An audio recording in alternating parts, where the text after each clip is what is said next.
राष्ट्रिय स्वतन्त्र पार्टीका वरिष्ठ नेता बालेन शाहले काठमाडौँको सिनामङ्गल स्थित अन्नपूर्ण स्कुलमा रहेको मतदान केन्द्रबाट भोट खसालेका छन्। उनी बिहानै सो मतदान केन्द्रमा भोट हाल्न पुगेका थिए। सर्वसाधारणसँगै लाइनमा बसेर उनले मतदान गरेका हुन्। आफ्नो पालो आएपछि उनी मतपत्र लिएर एकछिन लाइनमा बसेका थिए।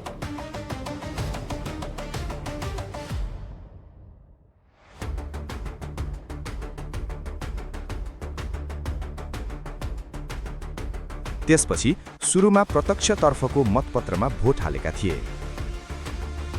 त्यसपछि पुनः उनी नाम रुजु गराएर समानुपातिक तर्फको मत हाल्न अर्को लाइनमा उभिए।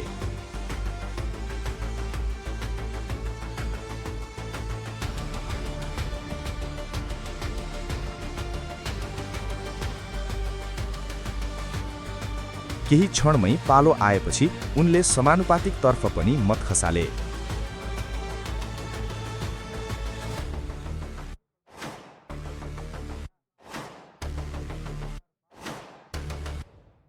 दुवै मतपत्रमा भोट हालेपछि उनी मतदान केन्द्रबाट तत्कालै बाहिरिएका थिए।